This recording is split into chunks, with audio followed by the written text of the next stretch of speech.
Pernah nggak sih kamu mikir, gimana caranya bebas dari utang? Atau, aduh, tagihan pay later kok nambah terus ya? Mungkin juga kamu merasa, kredit jalan terus, tapi tabungan kok nggak jalan? Tenang, kamu nggak sendirian. Usia 20-40 tahun, itu emang fase yang paling rawan soal utang dan kredit. Ini adalah masa di mana kita mulai hidup mandiri, kerja, pindah kota, membangun karier, bahkan membangun rumah tangga. Nah, di video kali ini, kita akan bahas tuntas cara mengelola utang dan kredit dengan bijak, supaya kamu tetap punya kontrol penuh atas hidupmu sendiri. Santai aja, kita akan bahas cara yang realistis dan praktis, bukan teori yang kaku dan bikin pusing. Jadi, kenapa sih utang jadi masalah besar di usia 20-an sampai 40-an? Ada 3 alasan utamanya. Pertama, tekanan gaya hidup atau lifestyle pressure. Teman beli HP baru, kita jadi kepingin. Lihat reels orang jalan-jalan, kita jadi pengen ikut-ikutan. Akhirnya, gesek dulu, mikirnya nanti. Kedua, pendapatan yang belum stabil. Di usia 20-an sampai awal 30-an, banyak dari kita yang penghasilannya masih naik turun. Bonus nggak pasti, tapi tagihan itu sudah pasti datang setiap bulan. Ketiga, kemudahan akses pay later dan kredit. Sekarang, mau bayar apa-apa tinggal klik, belanja apapun tinggal geser. Kelihatannya gampang, tapi bayar cicilannya tetap sama beratnya. Intinya begini, utang itu sebenarnya bukan musuh. Yang berbahaya adalah utang tanpa strategi. Nah, supaya lebih jelas, kita bedakan dulu mana utang yang baik dan mana utang yang buruk. Utang baik atau good debt adalah utang yang bisa menghasilkan nilai jangka panjang. Contohnya, kredit pemilikan rumah atau KPR untuk tempat tinggal, atau kredit pendidikan untuk meningkatkan skill kamu.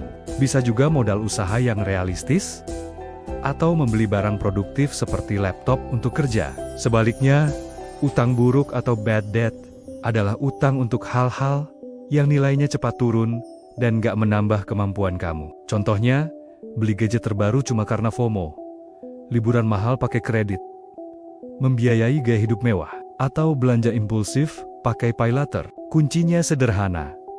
Kalau utang kamu gak membuat hidupmu lebih produktif, itu sudah jadi tanda bahaya. Oke, sekarang kita masuk ke bagian paling penting. Strategi mengontrol utang biar nggak mengancam hidupmu. Pertama, batasi total cicilan kamu.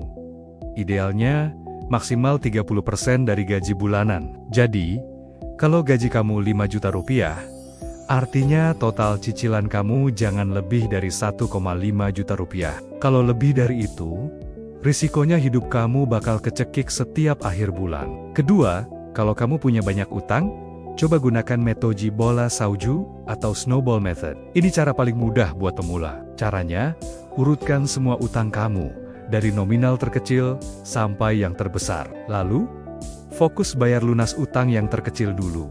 Setelah yang kecil lunas, alihkan dana pembayaran tadi untuk melunasi utang berikutnya yang lebih besar. Sama seperti bola salju yang menggelinding, makin lama efeknya makin besar. Metode ini efektif banget, karena kamu dapat suntikan semangat setiap kali ada satu utang yang berhasil lunas. Ketiga, ada juga metode longsoran atau avalanche method. Ini cocok buat kamu yang lebih disiplin.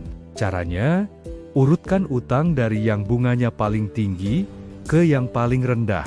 Fokuskan pembayaran ekstra untuk melunasi utang dengan bunga paling berat terlebih dahulu. Dampaknya secara finansial lebih besar, tapi memang butuh disiplin dan kesabaran ekstra. Strategi keempat, hindari berutang untuk membeli barang yang nilainya turun dengan cepat. Contohnya, beli HP seharga 20 juta dengan cicilan. 3 bulan kemudian, seri barunya sudah keluar. Nilai HP kamu langsung anjlok, tapi cicilannya tetap segitu-gitu aja. Kelima, hentikan cicilan diam-diam. Coba deh, cek langganan bulanan kamu. Spotify, Netflix, YouTube Premium, aplikasi, edit foto, dan lain-lain. Di kota besar, banyak banget subscription yang diam-diam nempel dan menggerogoti keuanganmu. Coba batalkan langganan yang gak terlalu kamu pakai. Kamu bisa hemat ratusan ribu rupiah loh. Terakhir, yang keenam, usahakan hindari pay later. Kamu bisa sabar untuk membeli sesuatu, hingga uangnya ada dulu. Lalu, kapan sih sebaiknya kita nggak berutang sama sekali? Jawabannya simple. Hindari utang kalau kondisi keuangan kamu sedang tidak stabil. Misalnya, penghasilan lagi menurun drastis. Hindari juga kalau kamu belum punya dana darurat sama sekali. Dan yang paling penting, jangan berutang kalau tujuannya cuma buat gaya hidup, atau karena kamu lagi mengalami FOMO. Ingat, utang adalah komitmen untuk masa depan. Kalau masa depan finansialmu sendiri lagi nggak jelas, jangan menambah komitmen baru. Nah, biar nggak kebobolan lagi, kamu perlu membangun sistem keuangan yang kuat. Pertama, pisahkan rekening untuk kebutuhan harian dan rekening khusus untuk bayar utang. Jadi, ada rekening satu untuk biaya hidup dan rekening dua khusus untuk bayar semua cicilan, supaya dananya nggak kecampur aduk. Kedua, sisihkan uang untuk cicilan di awal bulan. Begitu kamu gajian. Jadi, tanggal 1 gajian, langsung transfer ke rekening utang. Dengan begitu, kamu nggak akan panik waktu mendekati tanggal jatuh tempo. Ketiga, dan ini penting banget, bangun dana darurat. Idealnya, siapkan 3-6 bulan total pengeluaran bulanan kamu.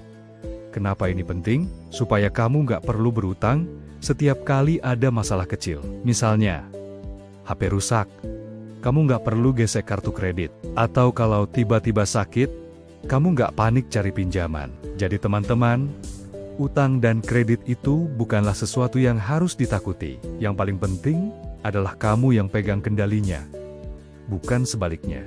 Kalau kamu bisa membedakan mana utang baik dan utang buruk, membatasi total cicilan, punya sistem keuangan yang rapi, dan melunasi utang pakai strategi yang tepat seperti snowball atau avalanche, maka hidupmu akan jauh lebih tenang. Dan yang terpenting, kamu bisa lebih fokus untuk membangun masa depan yang benar-benar kamu inginkan. Terima kasih sudah menonton, sampai ketemu di video berikutnya.